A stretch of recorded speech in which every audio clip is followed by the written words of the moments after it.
Democrat Congressman Ted Lieu out of California is frustrated by the fact that the First Amendment is preventing him from silencing conservatives.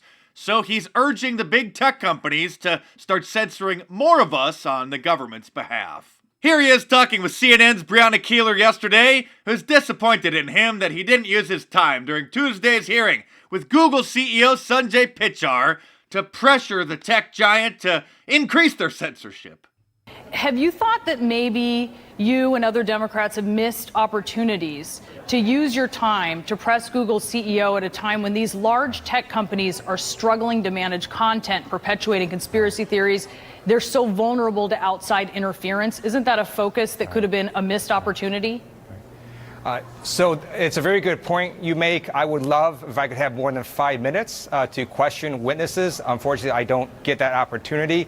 However, I would love to be able to regulate the content of speech. The First Amendment prevents me from doing so.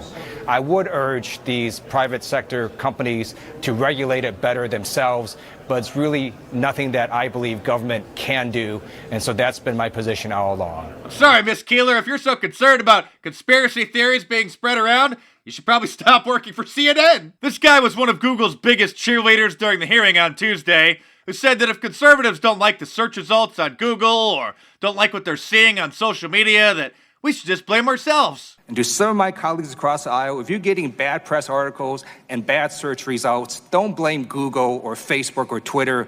Consider blaming yourself. That little outburst made him a hero amongst the Democrats.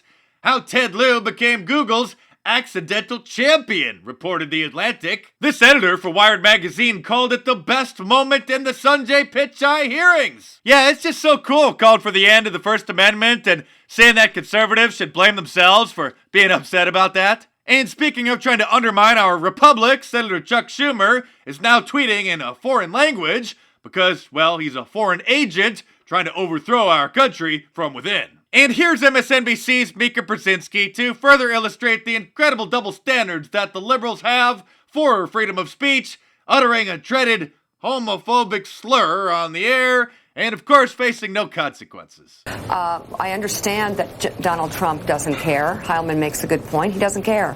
But why doesn't Mike Pompeo care right now? Are the pathetic deflections that we just heard when he appeared on Fox and Friends, is that a patriot speaking or a wannabe dictator's butt boy?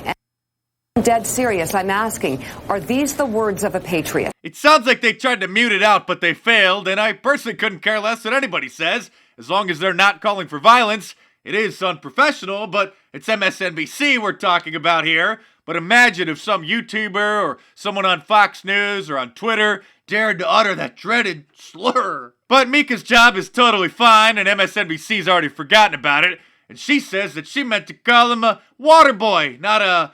I can't even quote her, otherwise the Thought Police will come after me. In fact, the Thought Police got very upset with Ann Coulter yesterday for simply describing the Democrat Party. Ann? I think we're going to be seeing a lot of these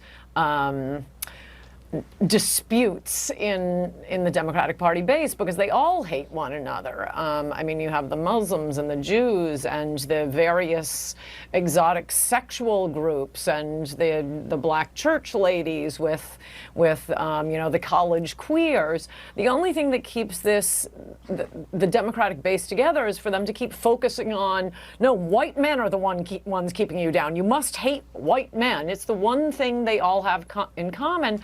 Sorry, Ann, but we're living under an Orwellian tyranny. You're not supposed to accurately describe people or things anymore. If you keep mentioning facts, I wouldn't be surprised if Amazon.com bans your books in the future. And speaking of books, hope you guys will pick up my new one, Liberalism Find a Cure, before they ban it in paperback on Amazon.com or download the ebook out of your tablet or your e-reader. There's still time to order my Liberalism Find a Cure shirt from MarkDice.com or any of my shirts from my online store and get them in time for Christmas. You just have to use rush shipping, which is a few dollars more, so get your orders in now to make sure that they arrive on time. And if you really want to make Christmas dinner fun this year, you can order my new Trump Claus sweatshirt for yourself. It's a nice thick sweatshirt available in red, green, or black, and you can also get the same design on a t-shirt as well. So click the link in the description below, it'll take you over to the online store, or go to MarkDice.com and check back tomorrow for a new report, and I will see you soon.